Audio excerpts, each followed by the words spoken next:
Welcome back to Startup Accounting 101. These are videos for founders to understand accounting fundamentals for running a business.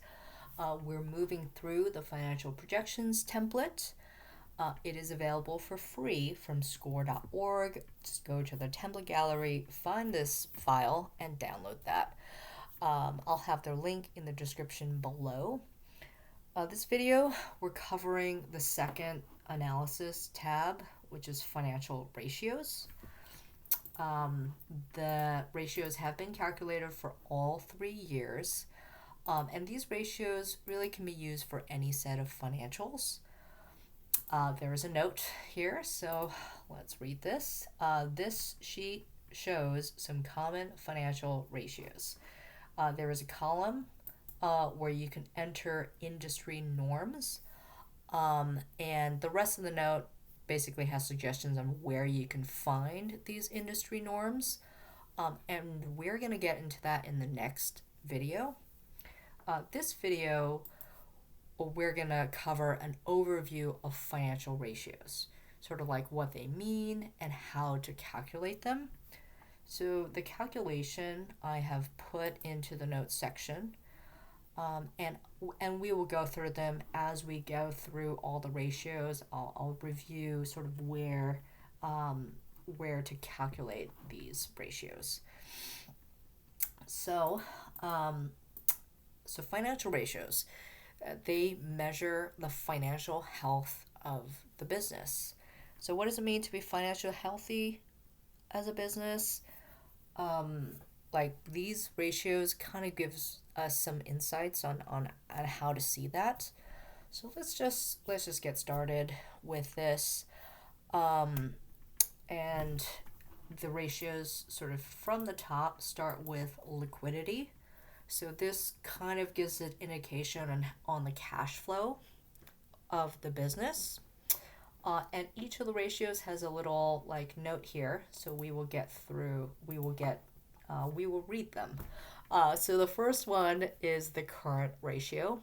So here the note has like this is an indication of a company's ability to meet short-term debt obligations.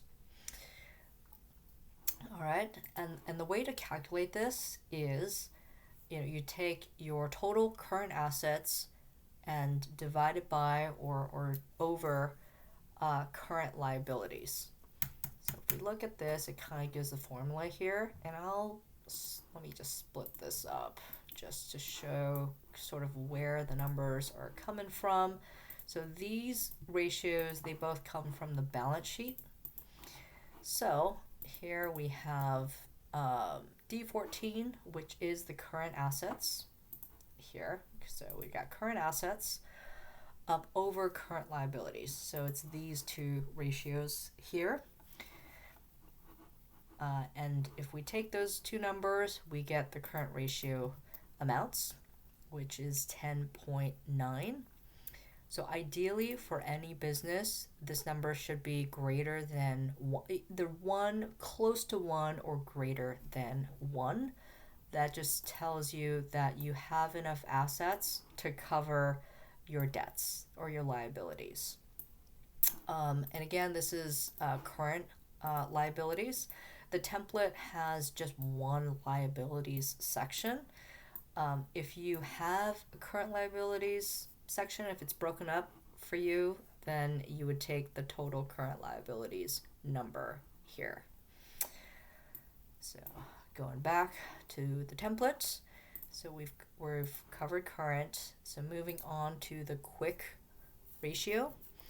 So the quick ratio here is the ratio between all assets quickly convertible into cash and current liabilities measures a company's liquidity, also called the acid test ratio. So this is very similar to current ratio, but with the exception of the quick ratio does not include inventory or prepaid expenses.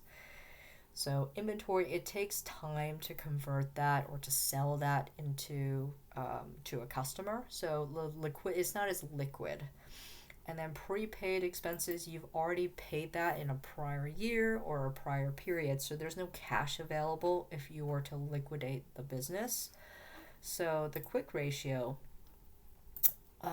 takes basically anything cash or close to cash. So this would be 9 and 10. So that is these two numbers, cash and accounts receivable. So this over liabilities or current liabilities. So for me, I've got 8.3. So again, with both of these ratios, anything close to 1 or greater than 1 is ideal. So now moving into the next section, next set of ratios, there's I guess the safety section. Can also think about this as like credit risk, or how financially leveraged is your business. And so these, I would say like bankers or lenders would be interested in these particular ratios. So the first of which is the debt to equity ratio. So here we have this ratio expresses the relationship between capital contributed by creditors or debt and that contributed by owners or equity. So this is why it's the debt to equity ratio. And so the way to calculate this is total liabilities over total equity. So if we follow the formulas, it is 37, which is the total equity. And it is total versus current. The template does not distinguish this. So yes, it's the total liabilities, 37 over 42, which is the total equity. So it's these two numbers here give us the debt to equity ratio. And generally speaking, the higher the number, if this number is higher, that means the company has more debt. It could mean that there's more risk to the business. If it is a low number, so right now I have a pretty low number, 0.1 or something less than 1, that means that there is more equity. And that could mean that there are more investors and owners for the business. This section also includes retained earnings, so it could mean that the company overall is profitable. So these ratios kind of show that. This ratio kind of shows that. So the next ratio is the debt service coverage ratio, DSCR. So the note here says this ratio indicates how well your cash flow covers debt and the capability of the business to take on additional debt. So bankers and lenders might be interested in this particular number.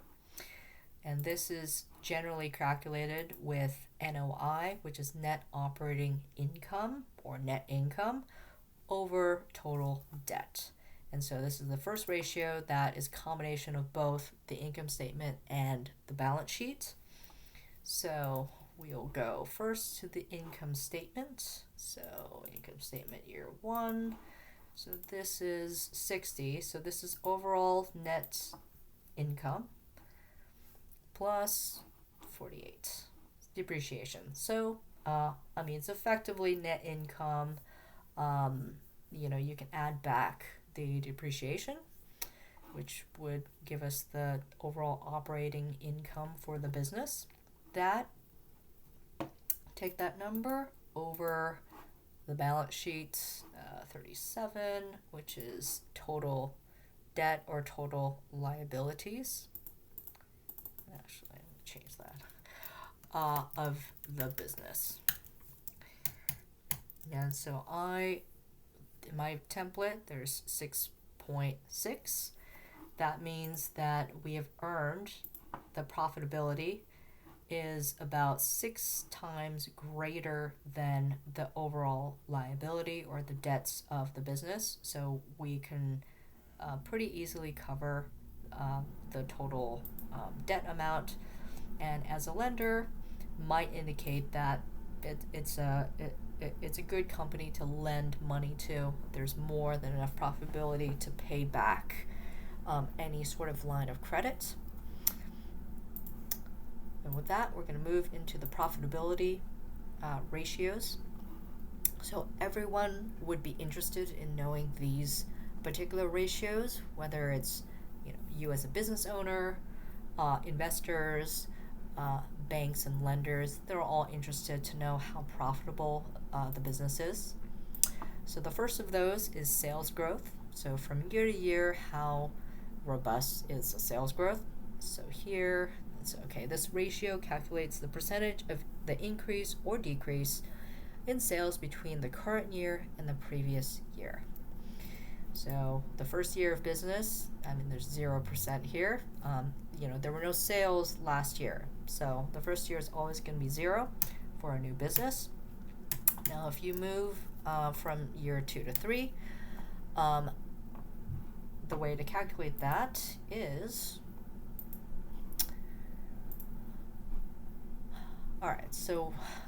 take the sales from the second year minus the sales from the first year divided by the sales of the first year. So we see that here. So it's going to be this 1.2 minus 800K divided by roughly 800K.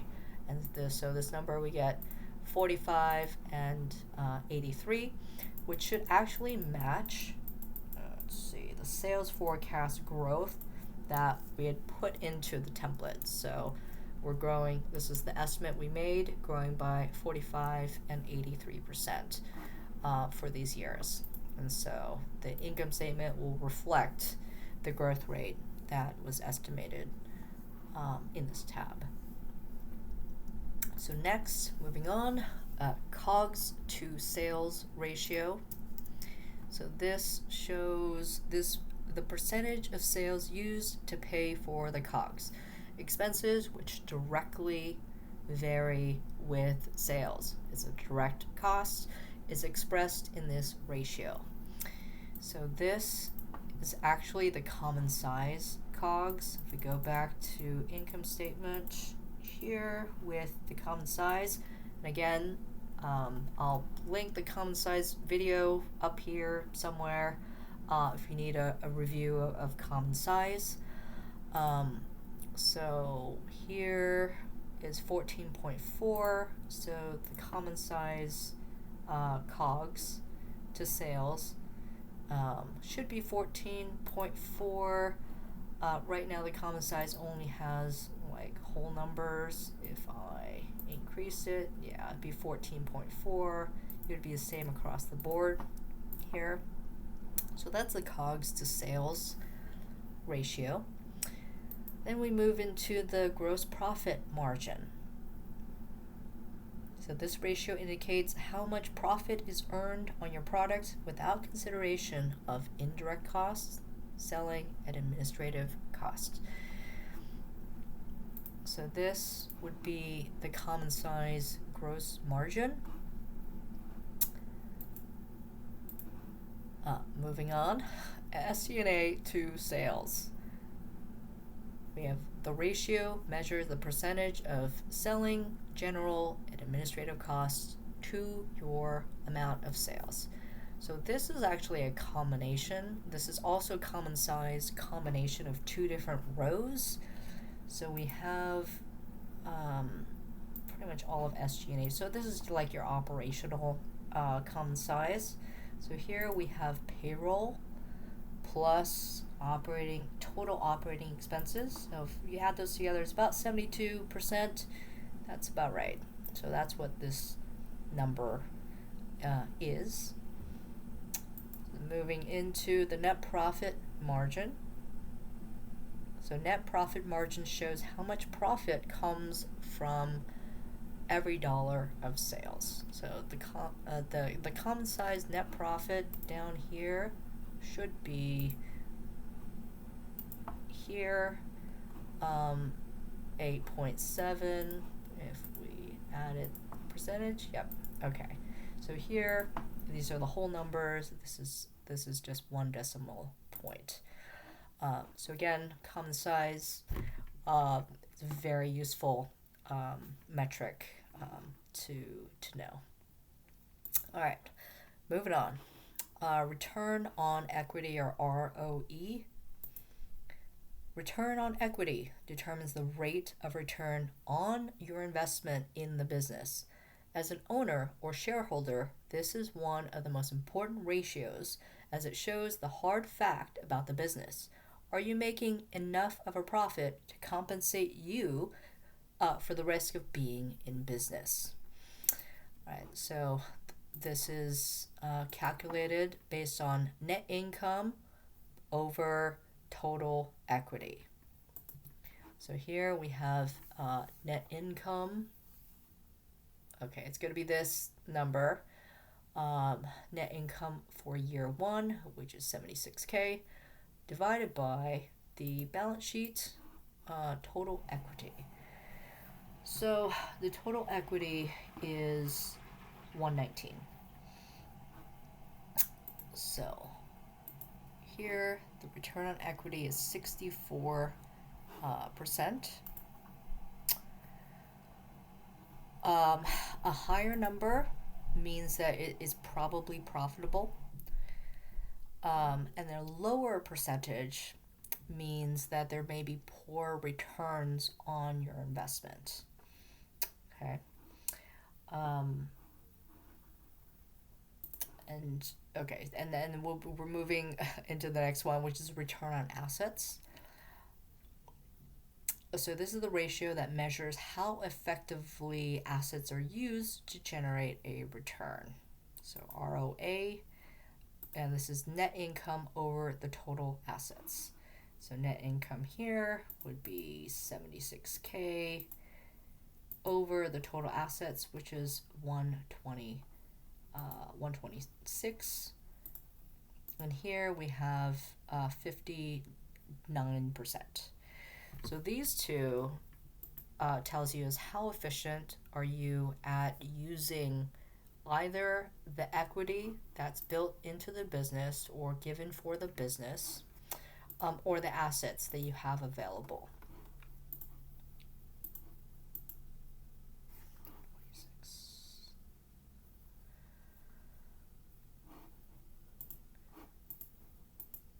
And again, a higher number for both of them is better. It just shows that there's good, resource management. And a low number is you might be a little bit efficient. Now, if it is for some reason a negative number, which could happen if you're not profitable, so if it's a net loss, so this is a negative number, it probably shows a poor asset utilization or a poor return on the investment that you have within the business. Okay. And the last of these profitability ratios is the owner's compensation to sales. Now, this is the ratio measures the owner's compensation as a percentage of sales. So the calculation is you're looking at the wages for the owners over the overall total sales. So if we look at this, it's taking the payroll numbers from this tab, this tab here, and it's taking the first year, which is 208. So this is how much, 208K over the total amount of sales. So if we go back to income statement, it's going to be C14. So out of 800K, how much are you paying yourself? And that it was about 200K. So here in the first year of all the profits in the business, you're getting about 24% of the sales. Now, so as an owner, you might look at this number and say, is it proportionate? Is it reasonable amount of revenue that you're paying yourself? If it's a super high number, it could indicate that, it's a service-based business. or a highly owner-dependent business. My example, this is a candy making business, so a lot of it is not necessarily based on my services. If you're an accountant or you're providing like the main revenue source, it might be highly tied together. If you have a lower number, if this compensation number is lower, it may be that you're delegating your responsibilities out to your fellow employees. It could be that your business happens to be highly profitable. So it's not, one or the other that you're looking for. It's just an indication of, I guess, the type of business that you have in relation to sales. So with that, we're moving towards the last section for the financial ratios, which is efficiency. And these ratios kind of will ultimately be tied to cash flow. And it also shows sort of the strength of your customer base.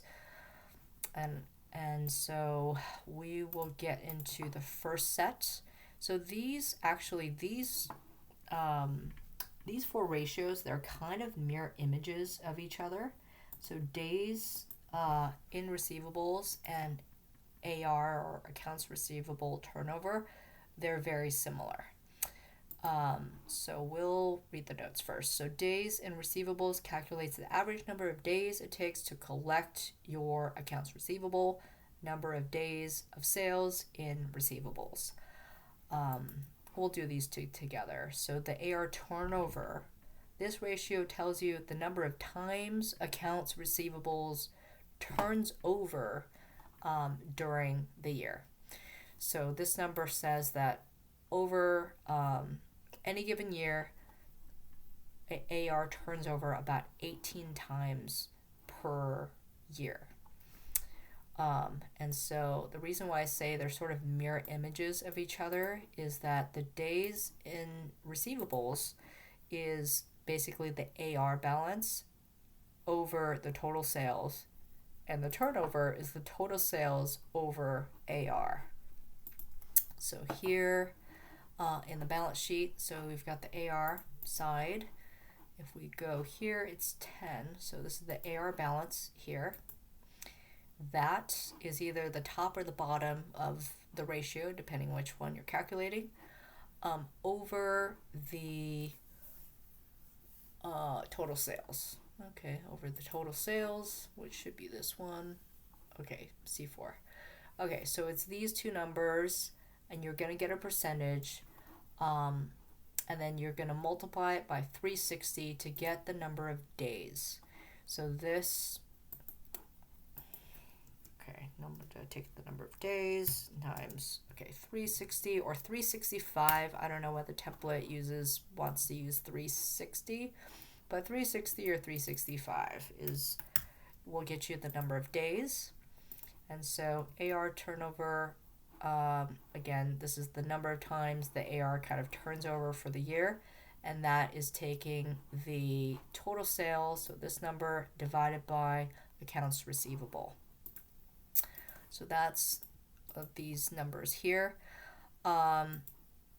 If this number is high, the number of days it takes to collect receivables, it indicates that you're not collecting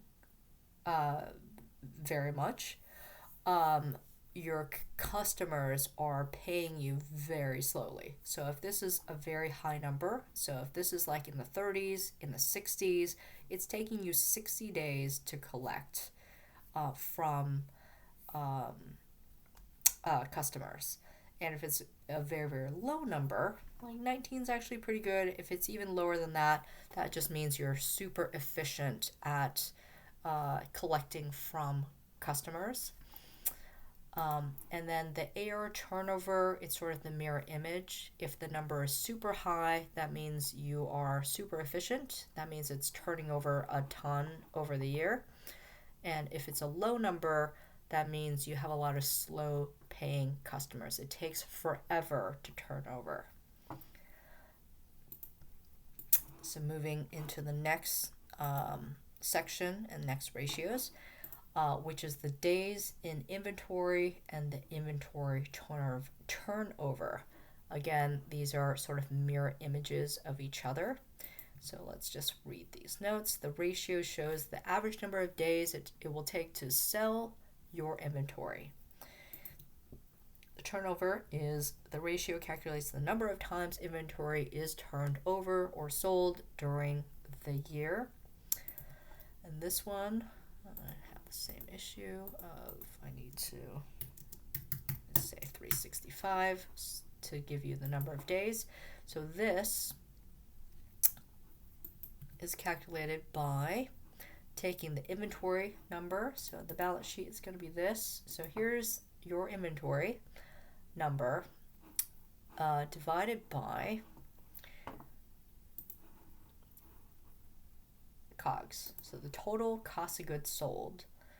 So this is going to give a percentage. You times 360 or 365 to give you the total days in inventory. So this is how much you're storing on average inventory on hand before it gets sold. So this is how long you have it will take for you to sell your inventory.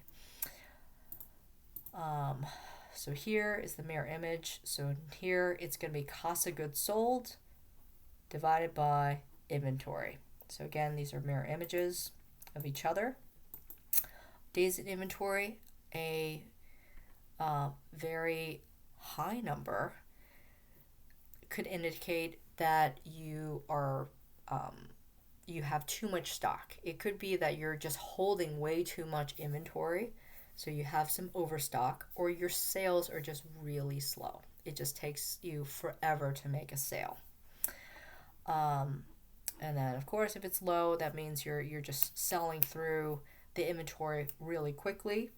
So the danger with that is to make sure that you do not run out of stock. So there's probably some sort of like sweet spot between however number of days you want to keep in inventory, because having too much and then also having nothing, those are both, I guess, not ideal metrics to have.